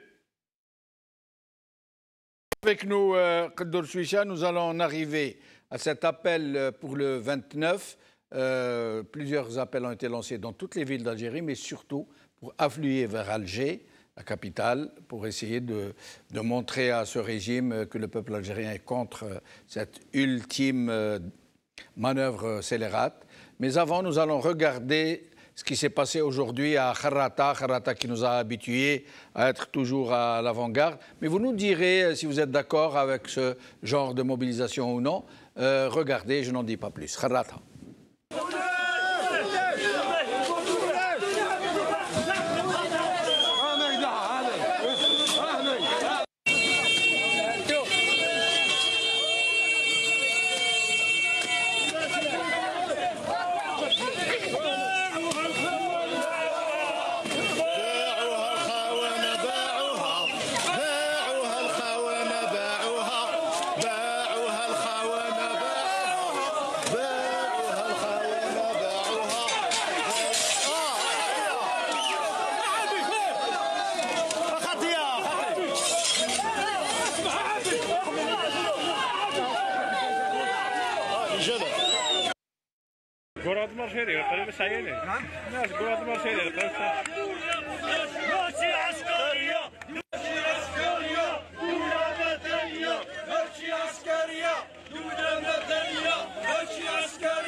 Hassan Moussi, alors, sur ce qui s'est passé à Kharata, sur l'appel du 29, à Kharata, vous avez vu un bureau de vote. Alors, à votre avis, est-ce que l'initiative est bonne? Est-ce qu'il faut faire ça? Est-ce qu'il faut exprimer sa colère et son opposition de cette manière? Ou est-ce que plutôt il faut respecter les gens qui pourraient être tentés d'aller voter, même s'ils sont du côté du régime? Après tout, la démocratie, n'est-ce pas cela? Je pense que bon, je n'ai pas eu la chance de voir les images. Là, je suis face à mon ordinateur, mais bon, j'ai compris un petit peu le topo. Moi, je pense que d'abord, Kharata, c'est une grande région. Nous la respectons. Le peuple de Kharata est un peuple valeureux. Combien de Moudjahidines sont sortis de Kharata? Kharata a toujours été le bastion de la révolution, le bastion de la lutte avant-gardiste de la démocratie. Chapeau. Bon, par contre, moi, ma position serait tout autre. Je dirais, on préfère peut-être garder le côté pacifique de la chose. Celui qui veut voter, qu'il aille voter. Mais sauf que, moi, je vais peut-être revenir aussi. Jamal, j'ai besoin de dire 2-3 petits mots par rapport aux partis politiques. Moi, je crois que, par rapport à votre première question, non, il faudrait laisser les gens, celui qui veut voter, qu'il aille voter sa pendaison. Tout simplement, c'est voter sa pendaison, c'est voter sa tombe, c'est creuser sa tombe et la tombe de ses enfants, de ses arrière-enfants. C'est tout ce que nous voulons dire à notre peuple. Mais notre peuple, je crois qu'il est au-dessus de moi, il est au-dessus de mes connaissances, il connaît beaucoup plus que ce que je sais moi. Il a compris cela. Ça arrive quand à de telles situations, nous disons qu'il faut faire attention, qu'il faut garder le côté pacifique. Nous avons été pacifiques depuis février 2019 à aujourd'hui. Nous allons continuer le temps qu'il faut. Nous resterons pacifiques jusqu'au bon port, jusqu'à la gare principale. Maintenant, Jamal, je pourrais dire 2 petits mots par rapport au parti politique, Jamal? Bien sûr, évidemment. D'accord. Parce que là, vous avez posé la question à notre ami à Ossat. Oui, en effet. Il m'arrive comme ça de m'égarer. Parce que là, moi, je voulais juste rappeler l'appel, enfin l'annonce qu'avait faite le pouvoir algérien parlant de l'existence de 180 journaux, de plus d'une centaine de partis politiques, faisant semblant un petit peu d'une cinquantaine de chaînes de télé. Voilà, tralali, talala, pour dire au peuple algérien, au peuple à l'extérieur et au capital occidental, vous voyez, nous sommes un pays démocratique, ceci, cela. C'est faux. Moi, je lui répondrai en lui disant, sur cette centaine ou 200 de choses, de partis, de chaînes, de journaux, etc., 95% sont votre création. Ils sont créés par vous, pour vous faire la chose à vous. Mais j'aimerais revenir sur un élément important qu'a soulevé tout à l'heure notre ami Ossat, qui est là avec vous, en parlant de partis politiques qui n'ont pas fait la chose comme il se doit. Parce que quand on a un agrément, moi je ne parle pas des partis politiques qui n'ont pas l'agrément. Ceux-là, hélas, on peut les punir, on peut leur créer des problèmes. Mais un parti politique comme enfin je ne citerai pas de nom, mais les partis politiques qui ont l'agrément, ils doivent utiliser leur agrément pour faire le combat qu'il faut. Ils doivent sortir, ils ont un justificatif en main. C'est pour cela que j'avais toujours dit qu'on a échoué de ce côté-là. Les partis politiques ont échoué, ils n'ont pas su trouver la stratégie qu'il faille pour justement arriver à arracher le pouvoir au pouvoir actuel, pour faire une alternative au pouvoir. C'est quoi un parti politique? Un parti politique est là, s'il a obtenu un agrément, c'est qu'il répond à certaines conditions dans l'exercice des campagnes électorales, de ceci, de cela, et d'arracher le pouvoir. Il est là pour dire au pouvoir en place, non, tu n'es pas à ta place, tu as failli ici et là, c'est à moi de prendre le pouvoir. Mais en le démontrant par un rapport de force, en faisant sortir séduire les gens. Dommage qu'hormis 2 ou 3 partis politiques qui faisaient à un moment donné un bon travail, mais hélas, encore une fois, le pouvoir a été plus fort qu'eux, a été beaucoup plus stratégique qu'eux, en les ligotant, en les fermant, leur ne pas donner de salle, etc., etc., etc. Là, encore une fois, ils n'ont pas su utiliser la stratégie qu'il faille. Donc, hormis peut-être l'ex-fils qui a annoncé aujourd'hui, qui a donné sa bonne position, je la respecte, je l'applaudis. On n'a pas vu d'autres partis politiques sortir, dire quelque chose. On a peur de ce pouvoir. Je parle des partis politiques. On n'a qu'à citer, qu'à rappeler l'histoire du RCD, de notre ami Mohsen Blabès, que j'avais soutenu avec force et cœur. Sauf que je me demande, les gens se demandent, ce parti-là, qui est à l'avant-garde de la démocratie, qui s'est noyé dans le Hirak, et on ne comprend pas pourquoi ces 300, 250, 300, 320 élus à travers le pays n'ont pas été solidaires avec le chef de parti politique. Ça encore, c'est une défaillance monumentale, une erreur grave de la part de ces élus du RCD. Quant aux autres partis politiques, moi je pense qu'ils visent, qu'ils ont à l'horizon, tous ces partis, les 95% dont je vous parle, qui sont la propriété du pouvoir, créés par et pour le pouvoir, ceux-là, ils regardent les législatives à venir, ils sont en train de viser des postes. Je termine avec ça, Jamal, je voulais tout simplement dire que le seul parti aujourd'hui que l'on se doit d'applaudir, que nous applaudissons et qu'on applaudira tout le temps et qui ira jusqu'au bout parce qu'il sait qu'il est en plein océan, tempête, vague, crocodile et tout, mais il dit que je vais aller jusqu'au bout et emmener mon bateau jusqu'au port ensoleillé. C'est le parti du Hirak, c'est le Hirak, le parti du peuple. Cela, c'est fini, il est lancé. On ne comprend pas, encore une fois, comment se fait-il que ce pouvoir amsbatlé, comme on dit, le pouvoir battle, qui vient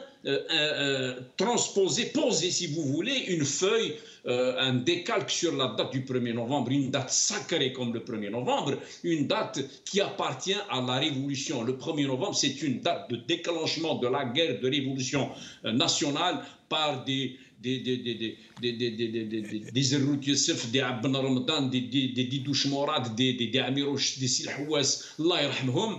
On doit la laisser sacrée. Et justement, le secrétaire général du FLN qui vient d'être relevé a demandé aux Algériens d'aller voter à l'occasion de cette date sacrée du 1er novembre, mais aussi pour honorer le prophète à l'occasion de Ramadan, du Mawlid al-Nabawi. C'est dire un peu qu'ils font feu de tout bois. Oui, Hassan.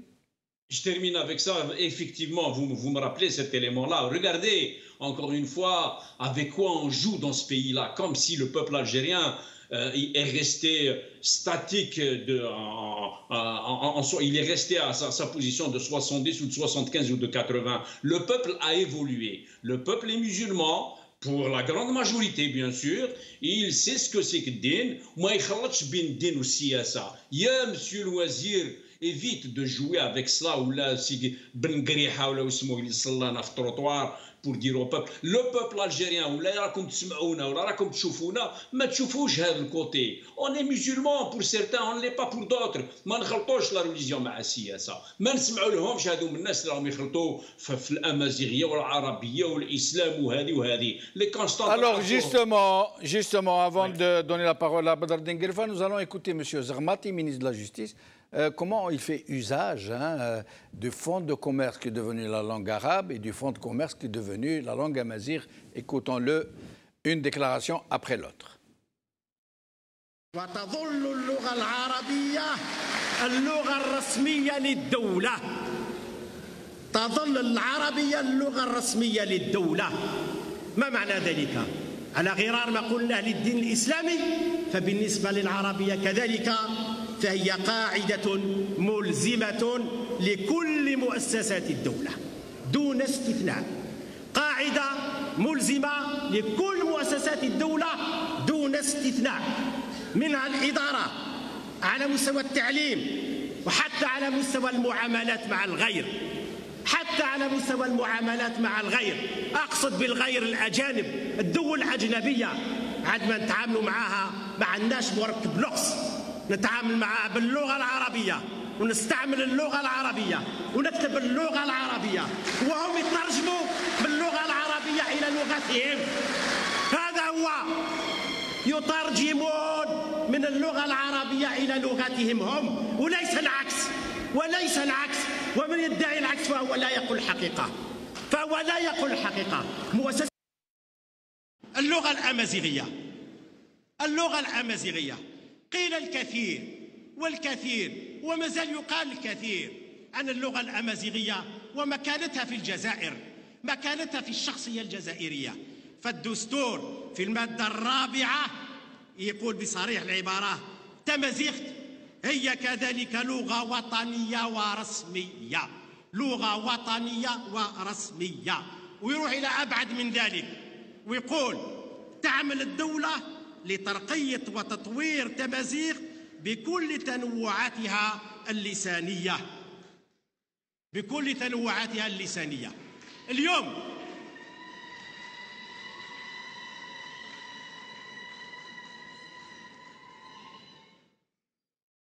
إخواني نتكلموا قليل ونتكلموا مليح. نتكلموا قليل ونتكلموا مليح. بدر الدين قرفة, monsieur le ministre de la Justice, qui fait feu de tout bois, il y en a pour tout le monde, la l'arabia, la mazighiya, alors que tout le monde sait que dans ces milieux-là, on ne parle que français. Ils travaillent en français, ils écrivent en français, ils font des discours en français, même quand ils parlent à leur propre peuple.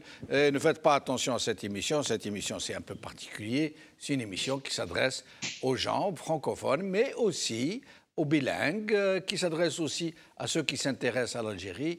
Mais il faut dire des choses. La Constitution. En réalité, tout le monde sait ce qu'il en est et ne s'en rappelle que lors des échéances électorales pour flatter les uns et les autres. Badr el-Din Guerfa, d'abord sur cette sortie de Kharrata, comme d'habitude, qui est toujours à l'avant-garde. Et Kharrata qui... on a vu des images d'un bureau de vote qui a été saccagé. Ça veut dire que ça annonce la couleur, ça annonce la colère d'un peuple qui refuse cette énième manipulation. Mais est-ce qu'il faut réellement recourir à ce genre de méthode? Badr el-Din Guerfa.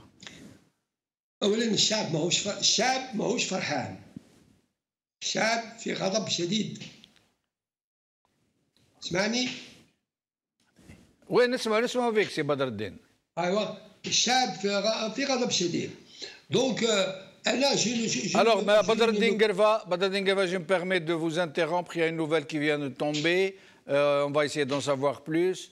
Maintenant, c'est officiel. Monsieur Tebboune a été évacué sur l'Allemagne dans un état particulièrement grave. Mais nous allons y revenir. Badr el-Din Guerfa, je vous laisse poursuivre. Donc, je ne peux pas نحط روحي censeur على شعبنا في خراطة. خراطة qui est une école de militantisme, d'héroïsme, de révolution. Donc, qui نقولوا le pacifisme, qui نقولوا السلمية. السلمية c'est une chose et la non-violence c'est autre chose. السلمية ça ne veut pas dire que نحط وجهي للكفوف يضربوني للكفوف ونجوز. C'est pour ça que في الكومونيكي تاع الفيس نقولوا on parle أكثر اتحادا وألفة وتماسكا وإبداعا. Il faut faire confiance au génie populaire. Il faut faire confiance à nos compatriotes, aux citoyens algériens. Ceux qui ont déclenché la révolution de 2019 sont capables de trouver tous les moyens pour dire non à ce régime mafieux. خليني نقول كلمة برك سي جمال الدين. Des amis m'ont battu des messages وقالوا لي على le communiqué du fils كنت أعطينا كلمات باللغة العربية. c'est ce que je vais faire. يعني الجبهة الإسلامية للإنقاذ يعني تدعو لمقاطعة الانتخابات. مقاطعة يعني الناس ما تروحش تفوتي بالعامية. ما نفوتيوش. علاش ما نفوتيوش؟ ما نفوتيوش لأن هذا الدستور خاطي دستور الشعب الجزائري. لأن الدستور دارته عصابة في ان كوان مغلف وهذا الدستور ما تناقش في برلمان العصابه FLN عندكو MPA وتاس اتسيتيرا. هذا الدستور حبوا يفرضوه على الشعب الجزائري. شكون اللي حاب يفرضوا على الشعب الجزائري؟ هي اللي يسميه الكومونيكي تاع الفيس العصابه الغالبه. العصابه الغالبه حاب تفوتوا بالقوه على اراده الشعب. وفي نفس الوقت هذا الكوميكي تاع الجبهه الاسلاميه للانقاذ ما يخرجش من رحم الثوره ورحم الحراك. سي بور سا يدير ان ابل نداء للحراك باش يبقى عنده اكثر اتحاد واكثر اخوه واكثر تماسك، باش الحراك تاعنا يبقى بهدفه الوحيد هو التغيير الجذري. وفي نفس الوقت ينبه على الابتعاد عن كل ما يفرق الجهود ويبدد العهود. Badr Dinguerva, comme nous l'avons dit tout à l'heure, ce n'est pas l'occasion de faire part de tout votre communiqué, parce que sinon nous devrions le faire avec tous les partis qui s'expriment. Donc moi je vous demanderai seulement, donc vous nous avez fait part de ce qu'il y a, mais nous restons dans les limites donc, de la communication. Mais sinon, sur l'attitude des autres partis politiques. Comme si on a des partis. J'ai un ami اللي عنده في la famille عنده même parti. قال لي tous les partis politiques en général avant d'avoir l'agrément يعديوا البيرو تاع التوفيق باسكو هادي تدخلها وهادي ما تنجمش تدخلها. دونك ان بارتي par essence il est là باش يمد المواقف تاعو، باش يدير البيداغوجي، باش ياسبير arriver au pouvoir. هاد لي بارتي ساكتين سميهم اوبوزيسيون. انا جو نيم با لو مو تاع بارتي دوبوزيسيون باسكو سي اون بار دوبوزيسيون حب يقول يا ان غوفرنمون ليجيتيم ايلو. اليوم انا جو بريفير بارلي دو مقاومه سلميه كي سوا بارتي اون بوليتيك سانديكا جورناليست اون دي لاتر نابورت كوا. رانا قاعدين مع الشعب الجزائري نديروا فيه مقاومه سلميه للتغيير الجذري للنظام. سكوتهم هو عليهم. الشعب الجزائري على كل حال جو كوا الجيني بوبولار ديما الاقوى. الشعب الجزائري دوبي لو 22 فيفري 2019 رفض الاحزاب، اغلب الاحزاب رفضها في الحراك. سي اون فيريتي امير مي سي اون فيريتي كومام. دونك اليوم نو سوم ان بيريود ريفولوسيونير. جو كروا الشعب فهم مش قضيه نو سوم با اون ديموكراسي قال هذا يقول ايه هذا يقول لا خليو الناس تفوتي ما تفوتيش. جو كروا كو نو سوم دون في فتره ثوريه اون بيريود ريفولوسيونير. الشعب دوبي ماتنون براتيكمون 2 années وهو في الشارع مالغري لا بانديمي، مالغري الكورونا، مالغري التخويف، مالغري الحباس، مالغري الظلم، مالغري هذا الضغط كله. اليوم الشعب الجزائري راهو اعتقد سي بور سا كي رابيل تاع غدوه تاع 29 دان بو بارتو اللي يقولوا التوجه الى العاصمه. جو كرو كو الشعب الجزائري فو فينير. الشعب الجزائري فو اون الجيري ان ايتا نوفو، ان ايتا دو دروا، ان ايتا حقيقي وين تكون لا شونس لهاد لا جونيس بور Badr Dinguerva, comment faire pour que cette journée du 29 et le Hirak d'une façon générale, pour le moment, qu'il n'y ait pas d'expression partisane au sein du Hirak? Comment faire pour ne pas tomber justement dans le piège que sont en train de lui tendre les services de sécurité algériens, les services de la subversion et de la contre-révolution, pour faire croire aux Algériens qu'il y a des partis embusqués qui sont là à attendre pour capter le Hirak et le détourner. Comment s'assurer pour que ce Hirak puisse continuer dans sa lancée non partisane, uniquement revendicatrice d'un état de droit, une fois après avoir chassé le régime et instauré un état de droit, l'activité partisane reviendrait. Mais comment faire, selon vous, pour empêcher justement ces ennemis du Hirak de l'utiliser et de le faire tomber dans le piège partisan? هذه الحيلة لا تنطلي على الشعب الجزائري، على ماجوريتي دي حراكيش دي ريفولوسيونير كي سون دون لا رو. اليوم الشعب الجزائري لا كومبري كو اليوم نو سون ميم ناس يعني لي ميليتون دو بارتي كي سون دون لا رو ils sont la plupart sont unanimes sur un slogan dégage. الشعب الجزائري قال ديجاج، قال بلادنا نديروا هنا. مي بون سون، اسمحوا لي هذه الكلمه، بلادنا نديروا هنا سافو بيان دير مرحله انتقاليه، حوار وطني، كومون نوصلوا لدستور توافقي يبنيه الشعب الجزائري اون اليزون دي ديبوتي اللي يكتبوا دستور. سي كلير، نو سون با لا باش ان بارتي كيل كيل سوا باش يدي هذا الحراك.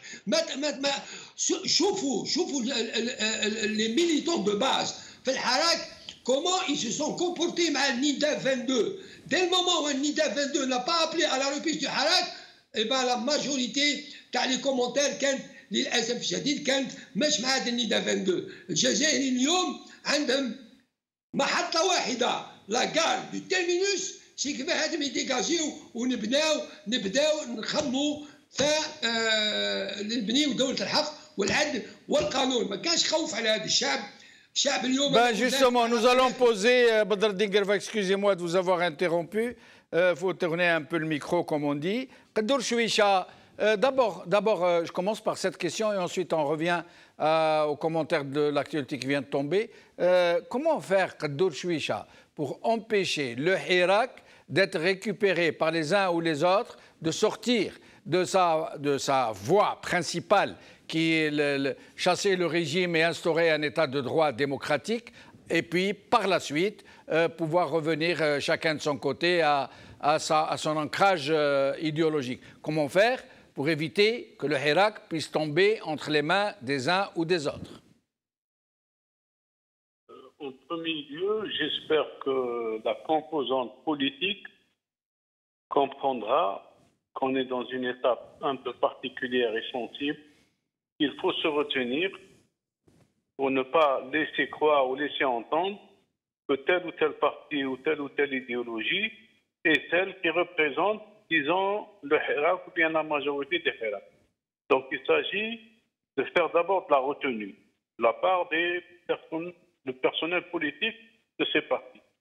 Deuxièmement, je pense que le Hirak a montré sa maturité, qu'il a montré qu'il sait très bien que nous sommes dans le domaine politique, mais il sait aussi que nous sommes loin d'avoir des conditions d'exercice politique. Et tout ce qu'on demande justement, c'est un état de droit dans lequel il y aura la justice pour permettre et établir ces conditions d'exercice politique. Ceux qui n'ont pas compris ça risquent de faire du tort au Hirak, risquent de faire du tort au peuple algérien. Puis après, que les gens se déploient du niveau politique, ça c'est autre chose. Mais le Hirak jusqu'à présent a montré une maturité qui a fait jalouser pas mal de personnes à l'extérieur. Très bien. Alors, que pensez-vous donc de cette nouvelle qui vient de tomber, relayée pour le moment par le journal Biled, qui nous dit que Tebboune a été évacué vers l'Allemagne et d'autres informations moins officielles qui sont en train de tomber d'un peu partout, qui parlent d'un état critique? Et ça rejoint ce que j'avais dit tout à l'heure, dans le sens où il y a eu une information, mais les gens se posaient des questions sur la véracité de cette information. Est-ce qu'il est malade? Quel est son état? Est-ce que ce n'est qu'un isolement, comme on l'avait dit au premier moment? Est-ce qu'il est vraiment à l'hôpital militaire?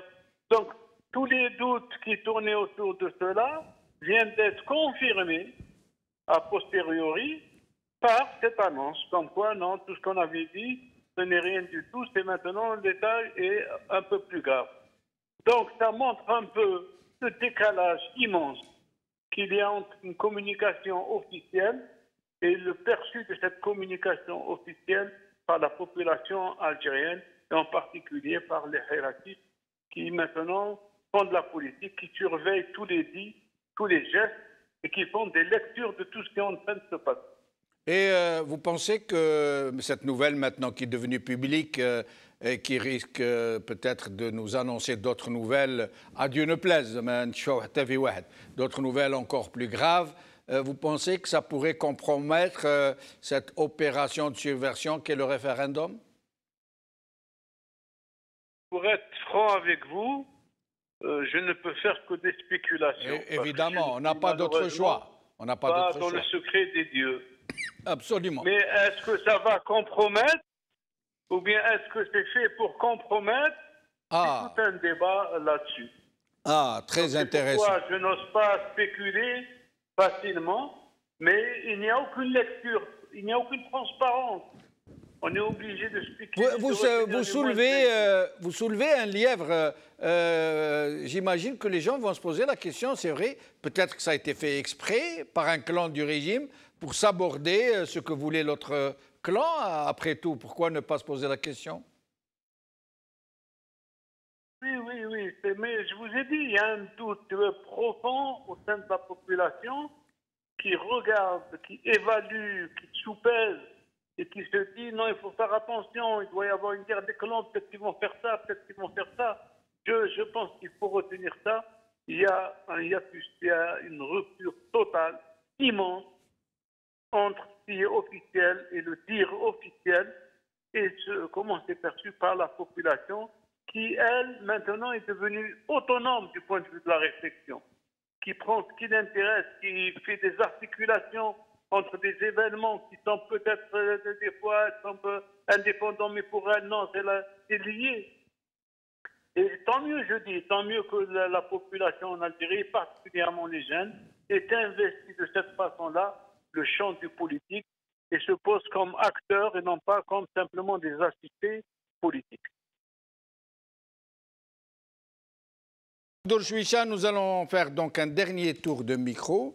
J'aimerais que nous puissions le consacrer à cette journée du 29 à laquelle il y a eu des appels d'Algériens hirakistes d'un peu partout, appelant à manifester dans les villes et surtout à se rendre massivement à Alger, sachant malgré tout qu'il y aura un blocus de la ville. Ça y est, le blocus est en place. Oui. Des services spéciaux, des services de police absolument impressionnants ont été déployés pour empêcher les gens d'entrer à Alger. Pourtant, les gens sont déjà en train d'affluer.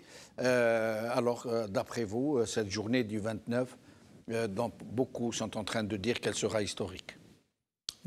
Je le souhaite et je l'espère, donc, pour montrer encore une fois que le peuple est déterminé, pour montrer encore une fois que le changement aspiré et espéré, auquel aspire le peuple et espéré par le peuple, n'est pas encore réalisé. Ils ne voient pas les prémices, ils n'ont pas confiance à ceux qui sont aujourd'hui au pouvoir d'essayer ou bien de se charger réellement de le réaliser. Ils n'ont pas confiance, donc ils viennent le montrer. D'autant plus que cet autoritarisme électoral qui est la marque de fabrique de ce pouvoir, on le voit encore aujourd'hui. D'imposer une date historique chérie, je dirais, par tout le peuple pour, comme date de cette mascarade, comment dirais-je, des négociations ou bien des débats sur le contenu de cette mouture ou de cette constitution qui n'a même pas eu lieu. Les partis politiques, même si ces partis politiques croupiants, mais qui ont été carrément mis de côté pour enrichir les débats, la société civile totalement ostracisée et mise de côté. Donc, bien entendu, le peuple a soif d'exprimer donc son refus, et s'il le fait demain donc avec force et de façon massive, ce sera quelque chose qui va réjouir tout le peuple, mais on doit mettre en garde le pouvoir. Le pouvoir, il a joué le jeu de répandre, je dirais, sans brutalité, sans répression à un peuple. Sans répression. Écoute, la répression a eu lieu. Les gens ont été battus, ils ont été aspergés, ils ont été arrêtés, ils ont été quasiment maltraités, ils ont été empêchés d'entrer dans les villes. Ils ont été insultés. Tout à fait. Ouais. Moi, j'accepte totalement. Incarcérés, gardés à vue. Tout à fait. J'accepte totalement cette. C'est vrai qu'on n'a pas tiré sur le peuple. Voilà. Ce point de vue, je l'accepte totalement parce que moi, on me rapporte, et même quand j'étais en vacances, on m'a raconté que c'est vraiment le rapport de force qui a été imposée, c'est-à-dire que la présence massive du peuple qui a fait que le pouvoir n'a pas agi par, je dirais, les manières dont il a l'habitude de faire. Sinon, il aurait, je dirais, il n'aurait pas hésité à le faire. Donc, souhaitons que ça sera une réussite et que, encore une fois, le peuple va envoyer un autre message à ce pouvoir. Merci. Alors, 2 minutes chacun pour nos invités. Hassan Moussi, sur le 29. Je suppose que c'est la même question. Hein? Oui, bien sûr. En 3 points, Jamal, et rapidement, je vais vous rendre l'antenne. Tout simplement, je dirais que ça, c'est une conviction pour moi, ça n'engage que moi. Le taux de participation sera beaucoup moins important que celui du 12-12. Et le taux de oui, si jamais référendum est maintenu pour le premier, le taux de oui sera beaucoup plus élevé que celui du 12. Regardez le paradoxe, ça c'est un. Deuxièmement, par rapport aux partis politiques, à la société politique, à la société civile, aux gens qui ont la possibilité de parler, de prendre le micro, les politiciens se doivent d'appeler, pour éviter ce que vous avez dit tout à l'heure, la récupération, se doivent d'appeler le peuple algérien à sortir en tant qu'Algérien. Algérien, pas plus, ni plus ni moins, en attendant de faire capoter, de faire éliminer cet adversaire, pour ne pas dire ennemi commun qui est le pouvoir, qui est le régime. Et puis on reviendra ensuite à notre débat instructif, un débat de contradiction pour nos idées, nos points de vue, nos visions, etc. etc.